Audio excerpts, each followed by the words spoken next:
Bonjour et bienvenue dans le Buzz TV Orange TV Magazine. Mon invité du jour est une nouvelle star du PAF. Depuis près de 2 saisons, on ne parle que d'elle dans la presse télé. Sur les réseaux sociaux, cette animatrice, pas comme les autres, agace et énerve autant qu'elle suscite l'admiration. Bref, elle fait réagir. Qu'elle embrasse Audrey Pulvar sur la bouche, qu'elle insulte Jean-Marc Morandini ou interviewe Pharrell Williams dans un canapé, elle fait le buzz partout, tout le temps. Ni une ni deux, c'est au tour du Buzz TV aujourd'hui de l'accueillir. La voici sur notre plateau. Bonjour Enora Malagré. Bonjour. Comment allez-vous? Bien et vous? Ça va, merci de nous rendre visite. Je l'ai dit en introduction, vous faites le buzz sans arrêt. Ma première question, elle est simple. Est-ce que vous le faites exprès? Bah non. Vous imaginez, non, je me doutais de la réponse, je sais pas pourquoi. Non, c'est malgré moi. Je suis toujours un peu étonnée de voir à quel point je peux susciter aussi bien le désamour que l'engouement d'ailleurs, parce que c'est ce que je disais, un peu voilà 50-50.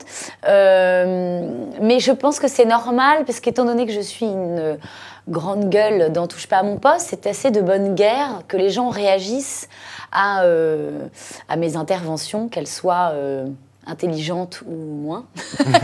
Mais donc voilà, mais c'est étonnant de voir qu'une petite bretonne banlieusarde suscite autant d'émoi et d'intérêt. C'est la popularité de Touche pas à mon poste notamment, qui en est responsable. Ah, mais je pense responsable, ça veut pas dire coupable. Ou coupable, les deux, ça peut être les deux. Oui, je pense qu'évidemment la visibilité énorme de Touche pas à mon poste fait que moi-même je suis devenue très visible.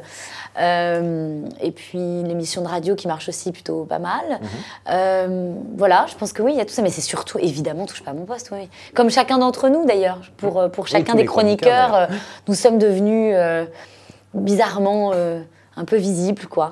Bah, c'est surtout qu'en fait, la communauté est énorme. Vous avez des fans, des followers sur Facebook, sur Twitter. Tout ce qui est fait dans l'émission est beaucoup relayé. Et surtout, vos coups de gueule à vous.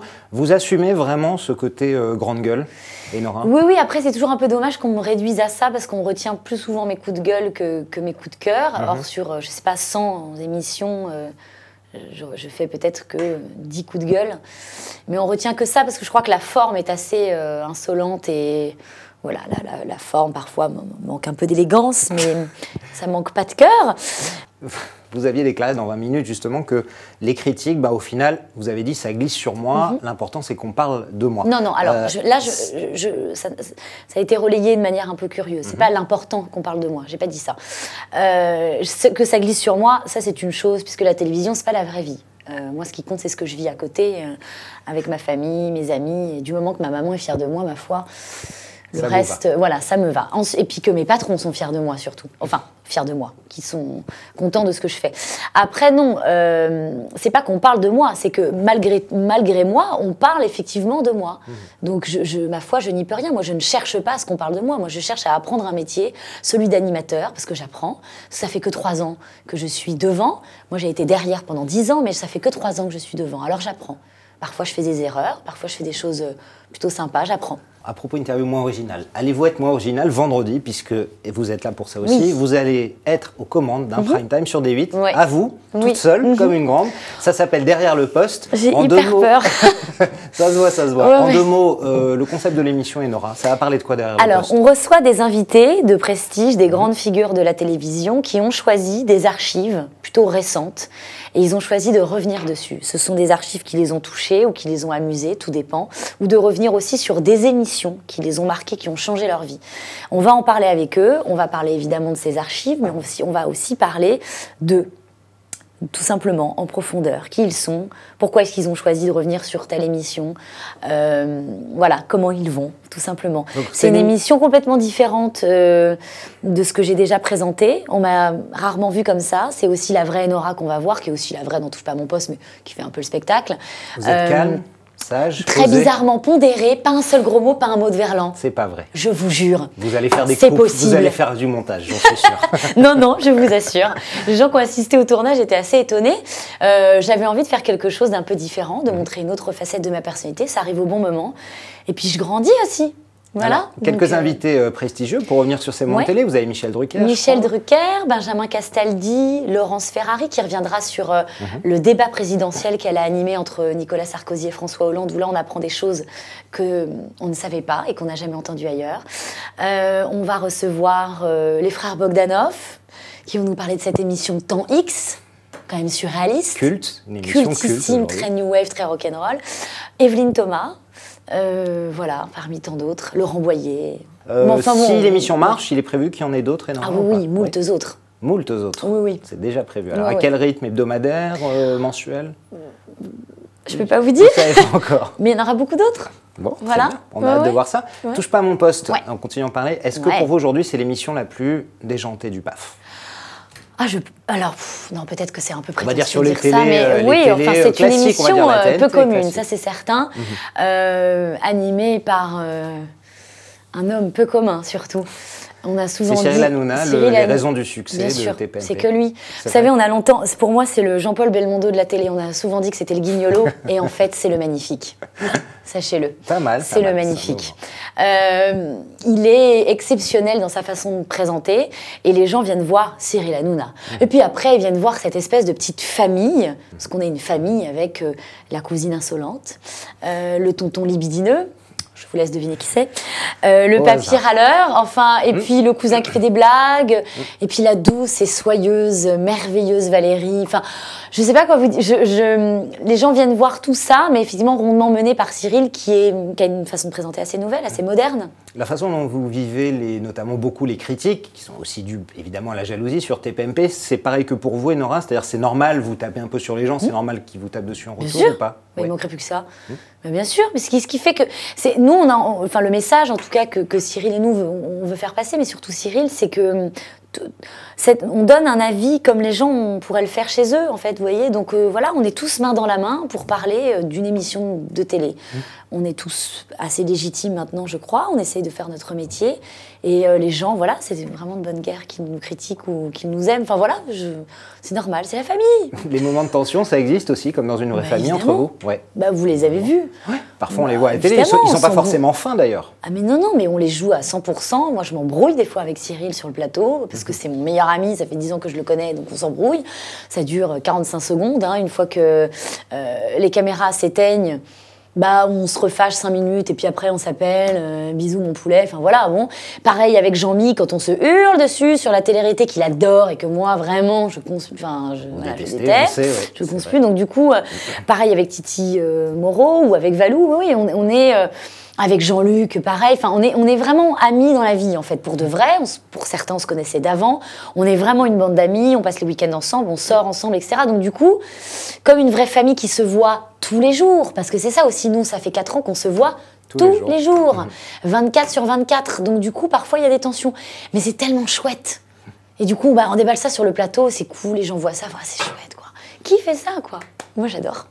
Et alors, la nouveauté depuis la rentrée dernière, Nora, c'est que vous animez également Nora le soir. Tous les soirs à la radio. On va en parler sur Virgin Radio de 21h à minuit. Ça, c'est la folie. Qu'est-ce que c'est la radio pour vous? Ça compte beaucoup? C'est mieux que la télé ou pas? Vous avez commencé, non, là-bas? Oui, c'est ma vie, la radio. C'est mon grand amour. La télé, c'est ma maîtresse. Oui. Vous voyez ce que je veux dire? Oui, très bien. C'est mon grand amour. J'espère que je pourrai en faire longtemps. On ne sait jamais de quoi demain est fait. Mais peu importe la forme, que j'ai toujours un pied, en tout cas à la radio, parce que j'ai très envie aussi de passer derrière, de l'autre côté, peut-être... mon rêve, en fait, je vous dis. Voilà. Mon rêve, ce serait plus tard, quand je serai vraiment plus grande et... Bon, je ne sais pas pourquoi je vous disais, mais mon rêve, ce serait d'avoir ma propre radio, en fait, de diriger une radio. D'accord. Comme ça, Arthur avec WFM, par exemple. Ça serait mon rêve. Parce que le média radio, surtout une radio musicale de jeunes, c'est vraiment ma passion. Donc moi, j'ai commencé, je suis restée pendant 7 ans à Radio Nova, etc. C'est là où j'ai tout appris.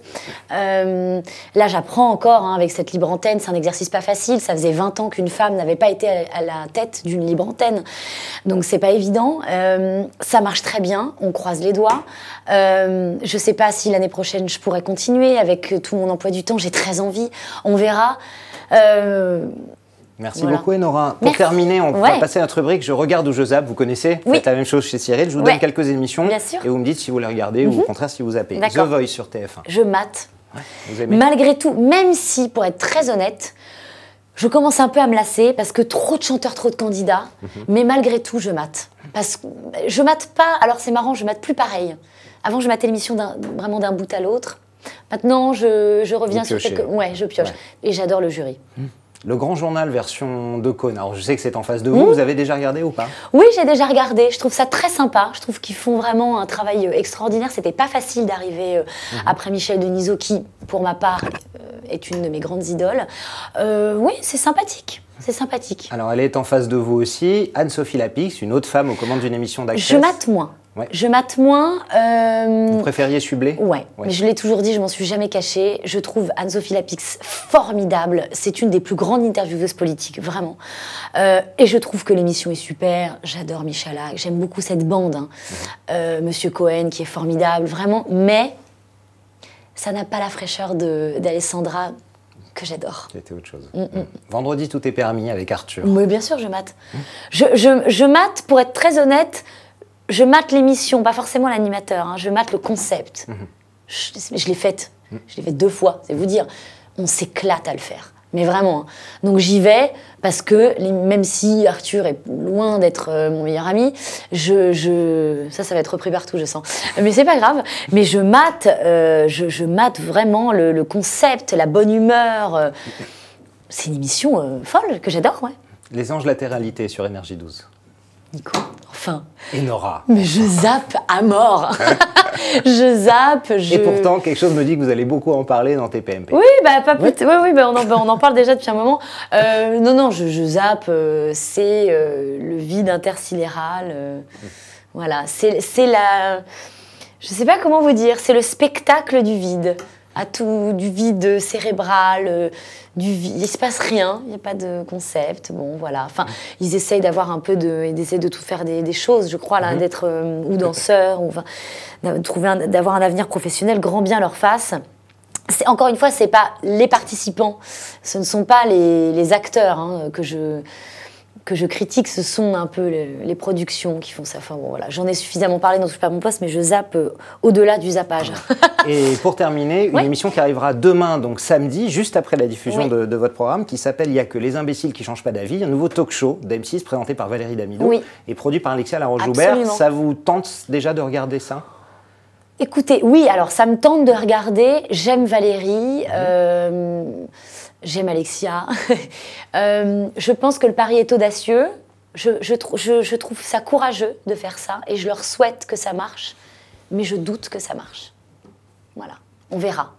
J'ai un peu de doute, mais je leur souhaite que ça fonctionne parce que j'aime ces 2 femmes et que je trouve très courageux de faire ça, vraiment, surtout à cette case-là qui ne va pas être évidente. Mais j'espère que je serai agréablement surprise, mais pour être très honnête, j'ai quelques réserves, mais je n'ai rien vu. Hein. Donc là, je vous dis ça de ce que j'entends, de loin, les bruits de couloir. Donc c'est pas très sympathique de ma part, mais qu'est-ce que j'aimerais que ça marche.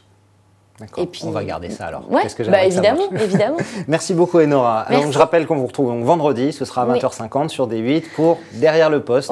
Et on croise les doigts pour vous et pour les audiences. Et évidemment, tous les jours dans TPMP, le soir, sur Virgin Radio. Merci beaucoup, c'est très gentil de m'avoir reçu. Merci de votre visite. Le Buzz TV revient demain avec un nouvel invité. Merci de votre fidélité.